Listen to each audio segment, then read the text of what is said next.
I punched my brother in front of the whole family, and honestly, I'm still not sure I regret it. If someone had told me a month ago that I'd lose control in front of my mom, my wife, and my son, I would have laughed. I'm a grown man, 42, with a mortgage, life insurance, a Google Calendar, a busted index finger from a failed bathroom renovation, and a son who used to think I was a hero. Maybe he still does. I don't know anymore. It all started with a stupid guest list. My wife Kelly was sitting at the kitchen table with a mug of tea and a notepad when she asked, "Do you think we should invite Trevor?"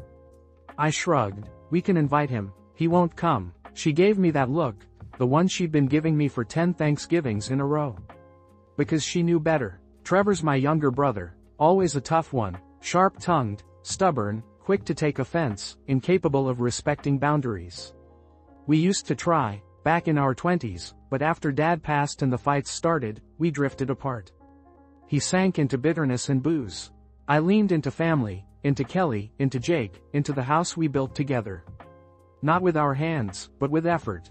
Love, stability. Every time Mom begged me to give Trevor one more chance, I'd hear myself thinking a tired, maybe. This time, I said yes. And I regretted it 30 seconds later. He could blow up, Kelly said. I know. And Jake? He's not a little kid. He can handle it. He's 12, Mike. I know. Damn it. Fine. Maybe he can't. I didn't know if he could. Jake is my son. Smart, thoughtful, calm. The kind of kid people say is wise beyond his years. He always acted like he didn't notice the cracks in the family. He asked about Trevor maybe once a year. Why doesn't he ever come to Grandma's on holidays? And I'd give him something vague. He's busy, or, he's got his own stuff. I never wanted Jake to see the fractures. He deserved stability. I tried my best to give him that. Wednesday, the day before Thanksgiving, Trevor showed up way earlier than expected. His old Chevy rattled into the driveway like it was on the verge of falling apart. I looked out the window and muttered a curse. Jake ran to the door first. Is that him? He asked. That's him, I said, opening the door. Trevor stood there with a liquor store bag and a grocery store pie. What's up, big bro? He said. Didn't think you'd actually invite me. And you didn't think I'd be happy to see you, I replied. He laughed, stepped into the house, walked right past Jake like he was a lamp, and flopped onto the couch. I felt Kelly tense up. She hated when people acted like they owned the place, didn't take off their shoes, didn't offer to help. Trevor was chaos in boots. He immediately started telling stories that belonged in a dive bar, not a living room. Mom tried to pretend it was fine, but even she eventually said, Trevor, maybe keep it down a little? Jake tried to roll with it. He laughed at some of the jokes, even if he didn't really get them. He offered to show Trevor his Lego builds. Trevor nodded but didn't move. I saw that flicker of disappointment in Jake's face. And it made me angrier than I expected. After dinner, Trevor and I ended up alone in the kitchen. He poured himself some whiskey. Nice place, he said. Kind of sterile. How's your place? I asked. Still standing. I live how I can. At least I'm not pretending to be Dad of the Year. I didn't bite. I'd heard this tone before. He never attacked head-on. He poked, jabbed. He laced his sarcasm with just enough venom to sting. And then he'd act like you were the one being too sensitive. He was still jealous. Of everything. My life. My home. My son. Jake's a good kid, he said after a pause. Didn't think you had it in you. What's that supposed to mean? Just, didn't peg you for father material. I put down the knife I was using to cut lemon for the marinade. You don't know anything about me, Trevor. And you don't know yourself, Mike. You think you're better than everyone. Perfect, stable, whatever. But you're no different. You just fake it better. I stared at him. I wanted to say something mean, cutting. But at that moment, Jake appeared in the doorway. Dad, can you show me how to put foil over the pan? He asked. I turned, smiled. Of course, buddy. Be right there. Trevor stayed quiet, but I caught the look he gave Jake. It wasn't angry. It wasn't even smug. It was something else. Something I couldn't place at the time. Something cold. I pushed it out of my head. Went over to the counter with Jake. We folded the foil together, lining the edges. He told me how he built a bridge out of popsicle sticks in his after-school class that held up 4 books. I smiled, nodded. That moment, that quiet domestic moment, that's what I lived for. That's why I put up with everything else. For him. I didn't know yet what was coming. I didn't know that tomorrow, a single careless sentence would shatter everything. That the thing Kelly and I spent over a decade guarding would explode out of someone else's mouth. That Jake's world would change because of someone who barely knew him.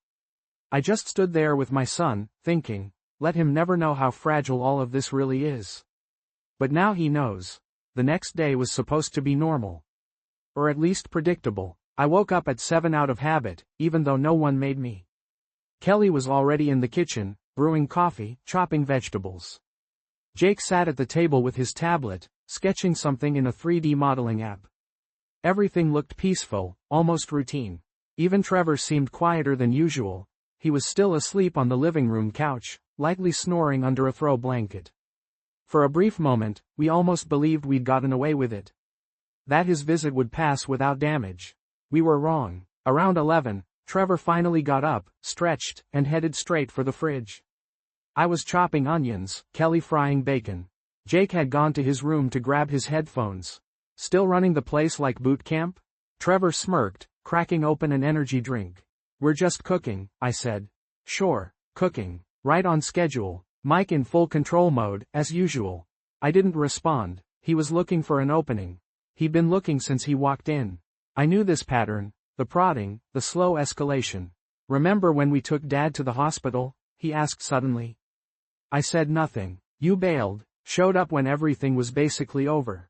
I handled him for months. Remember that? I gripped the knife a little tighter. I didn't bail, I had work. Jake had just started first grade. I came when I could.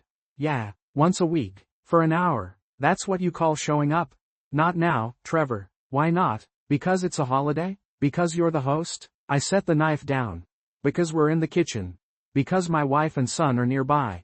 Because you're a guest. Guest? You've always been so happy to see me, huh? Especially when you can keep up the whole, everything's perfect thing. Mike, the golden child. Mike, the perfect dad. He said, Dad, with a tone that made my stomach clench. I knew where this was going.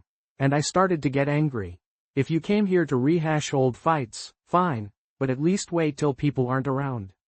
Why? Afraid someone will hear? Afraid Jake will figure out the story you made up? I stepped closer. We were nearly face to face. I saw that look in his eyes, familiar. Pain, jealousy, the need to hurt someone just because he was hurting. He was always like that. If he got cut, he'd make sure someone else bled more. Then he said it. You're not the boss of me, Mike. You're not even a real dad. That kid's not yours. Silence. I didn't have time to speak. Behind me, I heard the stillness. Turned, and there was Jake, standing at the edge of the kitchen. He held his headphones in one hand. His face frozen, like someone hit pause on his whole brain. He didn't say a word. Just turned and walked down the hall to his room. Kelly stepped into the kitchen right then, like she'd sensed it. What did you do, Trevor? Her voice was quiet, but it rang. Trevor stood there, still holding his can, like he hadn't processed what just happened. He was gonna find out anyway. What, were you gonna keep it from him forever? I wanted to chase after Jake, but I had no idea what I'd say. My tongue felt numb. I looked at Kelly. She looked like someone had punched her. Do you even realize, I said, what you just did? I told the truth. You guys were scared of it. Like kids. He tried to sip his drink, but his hand was shaking. I didn't respond. I just turned and went to Jake's door. Knocked. Jake, it's Dad. Can I come in? Silence. Please. We need to talk. Nothing. No footsteps, no voice. I pressed my ear to the door. He was in there, just not answering. You're still my son. You've always been. Nothing about how you came into our life changes that. No reply. Kelly came over and stood beside me. I looked at her. He's not going to open the door, she said. Not right now. He wasn't supposed to find out like this. No, he wasn't. We stood outside that door like two kids who got in trouble at school. In the background, I heard Trevor slam the living room door. Later, Mom came out of her room and asked what happened. I couldn't answer. I didn't want to explain it. I didn't even know how to say it out loud. That evening, I tried one more time to talk to Jake.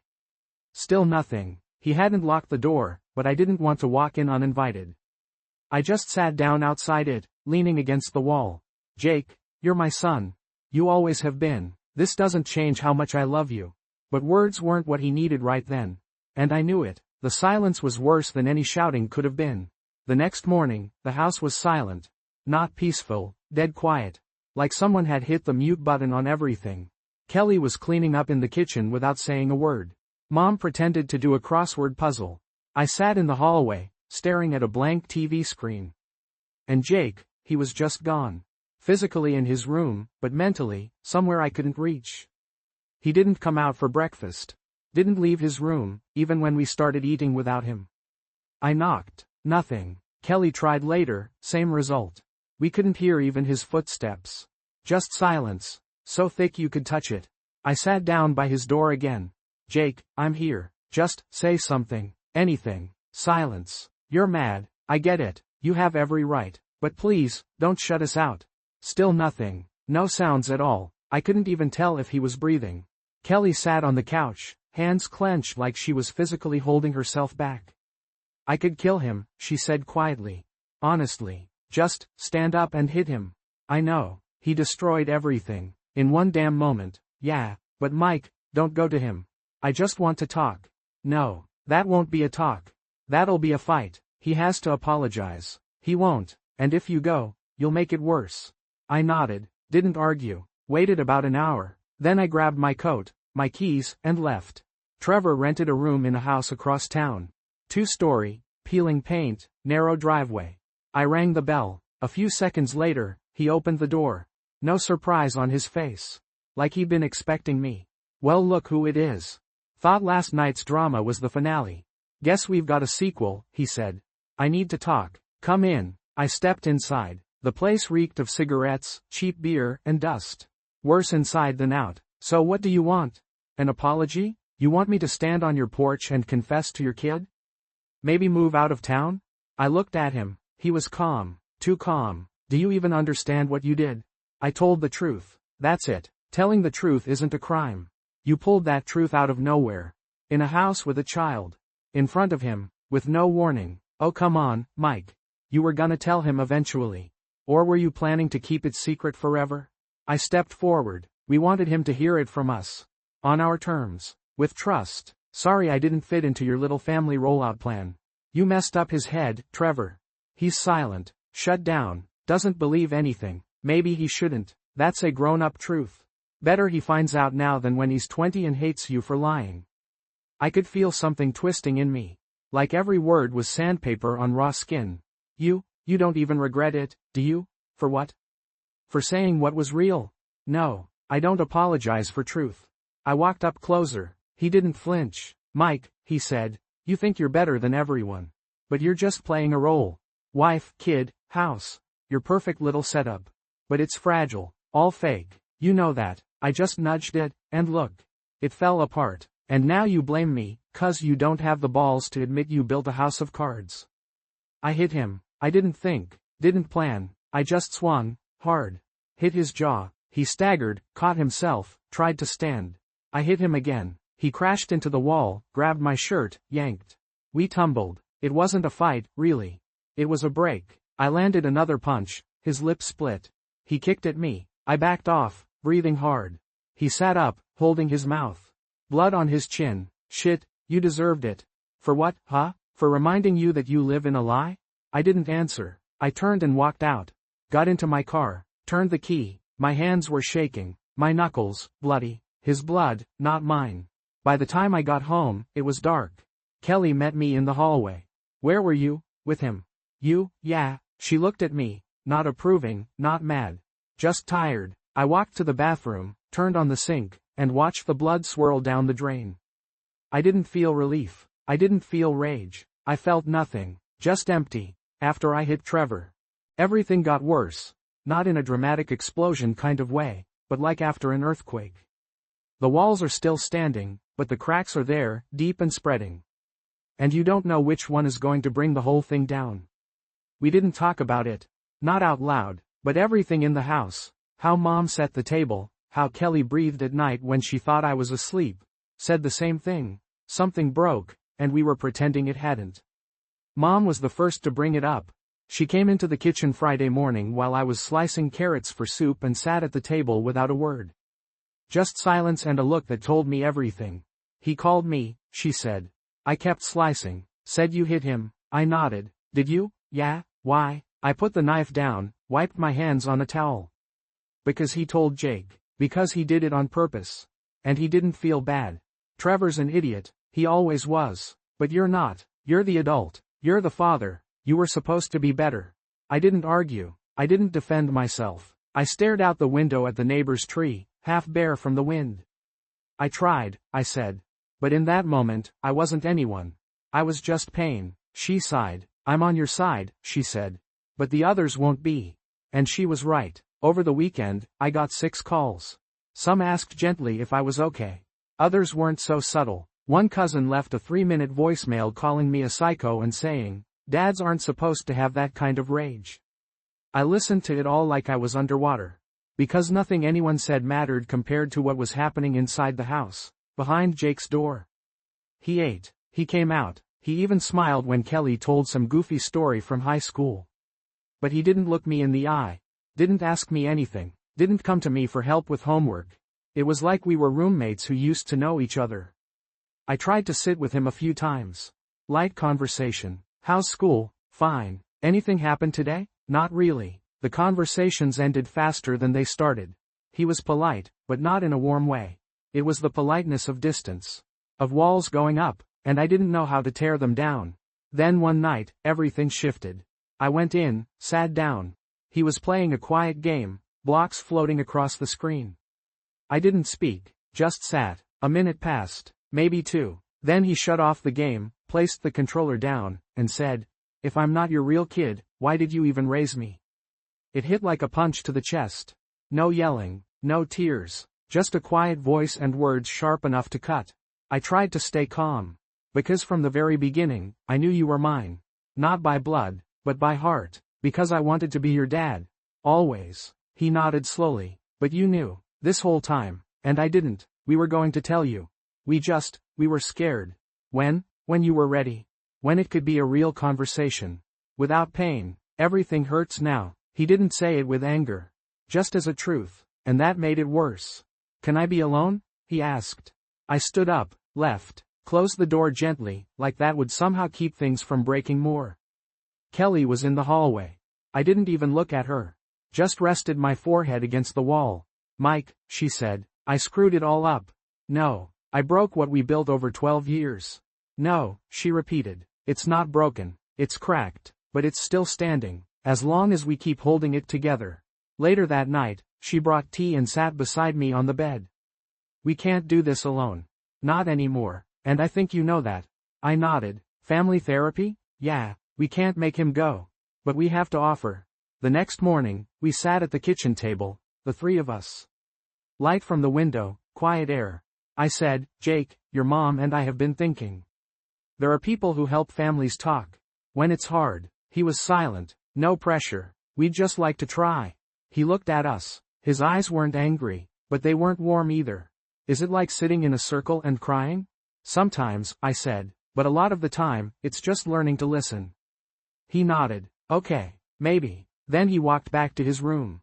And we stayed at the table, like survivors after a storm, unsure what was still standing, what had been damaged beyond repair. Everything felt fragile, thin, like the whole structure of our family was hanging by a thread. All because of one word, said by the wrong person, at the worst possible time. 3 weeks had passed. Not a month, not a year, just 20-something days. But it felt like a lifetime. We lived in the same house, ate at the same table, heard the same sounds outside the window. Only now, everything felt different. The air was heavier, footsteps softer, words, like glass, say the wrong thing, and it could all shatter. Jake had agreed to therapy. Not right away. First, a quiet, "I don't know." Then, maybe just once. Eventually, okay. We went together. The room was bright, neutral. The therapist, a woman in her 40s with a soft, unpressuring voice. Jake barely spoke, just nodded, lifted his eyes for a second, then disappeared inside himself again. She didn't push, neither did we. The first session was 30 minutes of silence and a few words. The second, a little more. In the third, he finally said, "I don't know who I am." That sentence stuck with me. I replayed it in my head while brushing my teeth, driving to work, coming home to an empty feeling house. Not because I didn't have an answer, but because I wasn't sure who I was either. Was I his father? A liar? The man who loved him most but failed to tell him something so important? Or someone who betrayed him? Every morning started the same. I made coffee, 2 mugs, one for me, one for Kelly. Automatically. I didn't offer Jake one. I didn't want to impose. He got up late, ate in silence, said, thanks, if I set a plate down in front of him. But the thanks was mechanical. No warmth, no connection, just politeness. We were living next to each other. Not with each other. I hadn't heard from Trevor.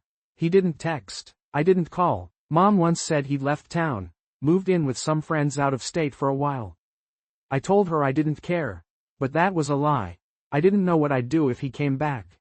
Would I forgive him? Probably not, but I wasn't sure. Maybe I'd just look at him. Say nothing, let the silence speak. Kelly held us together, somehow, like she was holding threads, making sure none of us unraveled completely. She didn't pressure Jake, but she visited him every night. Sat next to him, asked about simple things. He'd answer, not always with enthusiasm, but he answered. With me, it was different. He kept space, not anger, just space. A few feet, a few words, a few glances, always missing. I started leaving him notes. Small ones, no pressure. You did great on that quiz. Thanks for helping your mom. I'm here. He didn't always respond, but one day, I found a note on my pillow. It said, I'm here too. I held it in my hand for 20 minutes. I tried talking, gently. Remember that time we built the Lego tower and it kept falling? He shrugged. We figured out it needed a wider base. And it worked. He nodded. I remember thinking, this is my son. Smart, patient, determined. Silence. I don't care how you came into our life. I care that you're you. He didn't reply, but he didn't walk away either. That was something. Sometimes in the evenings, he'd come into my workshop. Not to talk, just to sit. Sometimes with a book, sometimes with his tablet. I didn't interrupt, just kept working. Inside, every visit felt like a gift. Small, quiet, fragile, but real. In one therapy session, Jake said, I'm scared that if I mess up, you'll leave. We won't leave, Kelly said. You didn't have to love me, though. We weren't obligated, I said. We chose to. Every day. We were different now. Not better, not worse. Just different. More cautious. More honest. Sometimes more distant. But still a family. The therapist said trust doesn't come back all at once. It's like a garden. Don't water it, it dies. Water it, it might grow. I was watering it. Kelly and I started talking again. About each other. Not just Jake. Not just Trevor. We took walks. Slowly. No rush. Sometimes in silence. Sometimes like we used to. One evening, I came home from work and noticed Jake wasn't in his room. I stepped in, to leave a book, maybe a clean t-shirt, and stayed. His room was tidy. Old drawings on the wall. Shelves of old toys. And on the desk, between the lamp and a box of little parts, was a photo. His first week of first grade. New shirt, backpack too big, missing teeth, glowing eyes. Next to him, me. My hand on his shoulder. Smiling, the way I thought was normal. Now, not so sure. I sat on the bed. Picked up the photo. Stared at it. Breathed in. My chest tightened. There he was. My son. Back then, my entire world. Now, a person I'm walking toward, one fragile step at a time. Every step might be the one that loses him again. This is what's left. Not who we were. Who we are now. I don't know if that's enough to rebuild everything. Or if it's already too late. Sometimes I think about my parents. How they decided what to share, what to hide. I remember my father saying, family business stays inside. Then withdrawing into himself when he got sick. And how mom tried to hold us together, even when we were already in pieces. She always believed Trevor and I could be brothers again. I used to be angry at her for that. Now I understand. She just didn't want to be alone with sons who stopped speaking. I think about Trevor, not with anger anymore, with emptiness. He always felt left out. Always said I was the golden boy, and he was just the shadow. I knew that, and maybe I didn't do enough to change it. I built a tidy life. Closed the door, and he kicked it down, same as always. He's gone now, but the mess stayed. He said what I couldn't say. He broke what I thought was solid. Maybe it was always fragile. Maybe there isn't just one villain in this story. Maybe it was a chain reaction. I stayed silent, Kelly hesitated, Jake didn't know, Trevor lashed out, Mom hoped. And now we're all left with pieces. Each one of us, from our own side. I don't know if forgiveness is worth trying for. But I'm still here, still trying. So here's my question. AITA for trying to be a father, on my terms? AITA for not telling my son the truth earlier, thinking I was protecting him? AITA for snapping and punching my brother when he said what I couldn't? I honestly don't know.